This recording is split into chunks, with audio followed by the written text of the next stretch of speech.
एक खुशनुमा वैवाहिक जीवन बड़ी किस्मत से मिलता है। कहते हैं कि if you get a good wife you will become happy always. If you get a bad one, then you will become a philosopher. तो शादी विवाह बहुत सोच के हम तय करते हैं। कहते हैं कि जोड़ियां स्वर्ग में बन के आती हैं, लेकिन डाइवोर्स एक ऐसा अभिशाप है जो हम खुद तय करते हैं। तो आज के सेशन में एक लाइव हॉरोस्कोप मैं लूंगा जिसके ऊपर हमने कंसल्टेशन दिया होता है। एक ऐसा हॉरोस्कोप है फीमेल हॉरोस्कोप, और एक न्यूज़ रीडर है, काफ़ी पॉपुलर हैं टीवी चैनल्स में, काफ़ी न्यूज़पेपर में इनके आर्टिकल्स आते हैं। तो इनके चार्ट पे हम स्टडी करेंगे कि किस तरह से इनकी खुशनुमा जिंदगी तलाक में तब्दील हुई। एग्जाम्पल है, वोमेन है, 37 ईयर ओल्ड हैं, दिल्ली बेस्ड हैं, रिनाउंड इलेक्ट्रॉनिक मीडिया से जुड़ी हैं, और मैक्सिमम हम इनको टीवी पे देखते हैं। तो यहाँ पे अगर हम इनका हॉरोस्कोप लेते हैं तो देखें किस तरह के यहाँ पे सिम्टम्स हमें क्लियर दिखते हैं कि जहां पे मैरिटल अनहैप्पीनेस हमें देखने को मिलती है। मैंने कई वर्षों से मैरिज केसेस पे काम किया है, timing of marriage, timing of love affairs, breakups, post marital relationship, pre marital relationship किस तरह से इंडिकेट होती है, ऐसी बहुत सी केस स्टडी हमारी बनी हुई है। देखें इस हॉरोस्कोप में क्या हम फाइंड आउट करते हैं। इनकी मैरिज हुई है जुपिटर की महादशा में और मंगल की अंतर्दशा में। तो इस चार्ट में हम देखेंगे कि जुपिटर 7th हाउस में है और नवमास में भी देखेंगे तो गुरु वहां पे 7th हाउस में ही विराजमान है, वहीं पे प्लेस्ड है।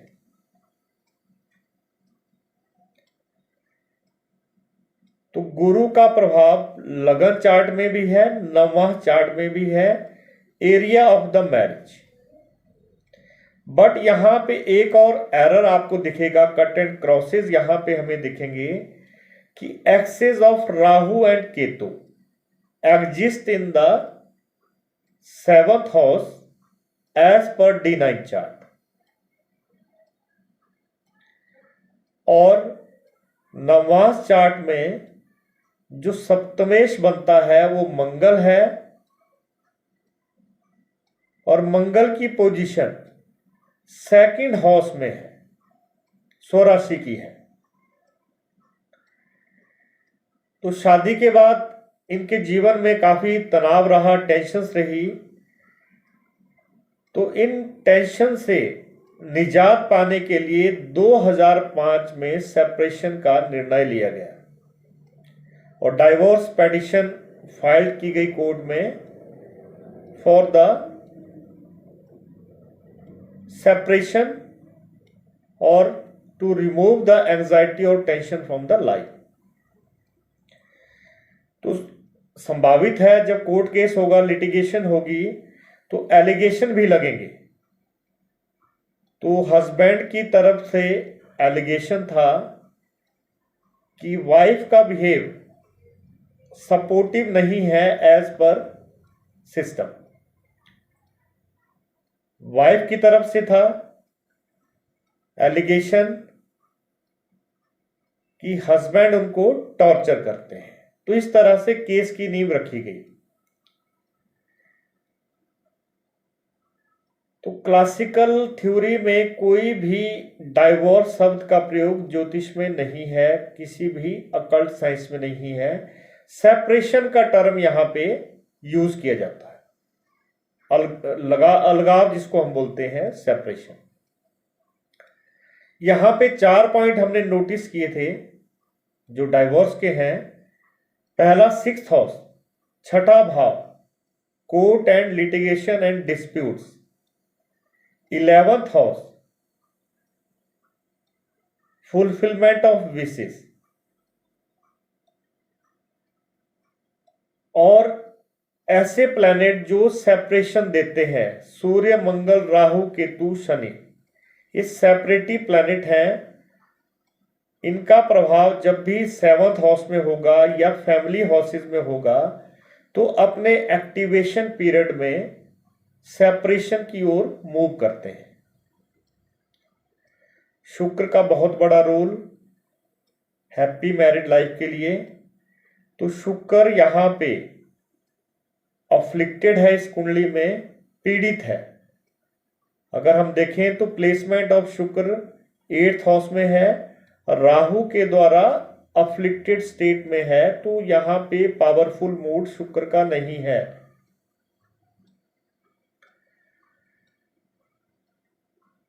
जब वो सेपरेट हुए तो उस समय शनि की महादशा और मंगल की अंतर्दशा चल रही थी।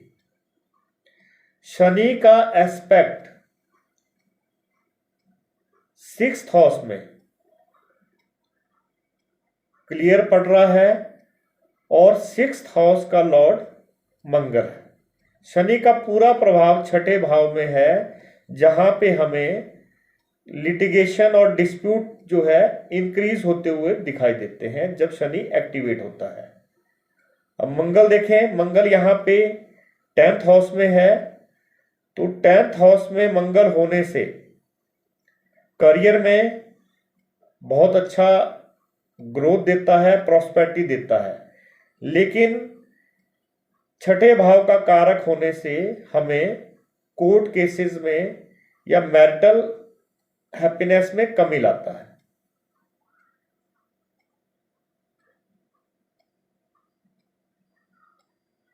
तो इस तरह से इस कुंडली में हमने देखा कि शुक्र अफ्लिक्टेड है, राहु केतु से पीड़ित है। 2nd हाउस में केतु की प्लेसमेंट हमारी फैमिली हैप्पीनेस को खत्म करती है। 6th हाउस का लॉर्ड मंगल 10th में प्लेस्ड है, 4th पे एस्पेक्ट है। 4th house is also the house of family happiness. 8th house हमें लाइफ में सेटबैक्स, डिलेज और प्रॉब्लम लेके आता है। जब भी वहां पे कोई भी शुभ कारक प्लैनेट बैठा होता है तो ज्यादा परेशानियां देता है। तो शुक्र यहाँ पे जो मैरिटल हैप्पीनेस का कारक है, अफ्लिक्टेड स्टेट में है। नवमास में गुरु राहु का कॉम्बिनेशन 7th हाउस में, ये भी हमें अच्छे रिजल्ट नहीं देगा। इसके साथ साथ शनि चंद्र का विषयोग यहाँ पे हॉरोस्कोप में, 2nd हाउस में सूर्य मंगल का योग, हॉट प्लैनेट्स होते हैं, फायरी प्लैनेट्स हैं, तो फैमिली हैप्पीनेस में उग्रता का भाव जब भी आएगा तो उसको र्यून करेगा, उसको खत्म करेगा। शुक्र यहाँ पे नवमास में 12th में डेबिलिटेड स्टेट में है। तो ऐसे बहुत से इस हॉरोस्कोप में पॉइंट हैं जो मैरिटल हैप्पीनेस दिखाते हैं, but that is the temporary. और उसके बाद सितारे सेपरेशन की ओर ले जाते हैं। जब भी हॉरोस्कोप में यहाँ पे शनि का एक्टिवेशन फुली हुआ और मार्स का सब पीरियड आया तो बिल्कुल वहां पे डाइवोर्स क्लियर हुआ।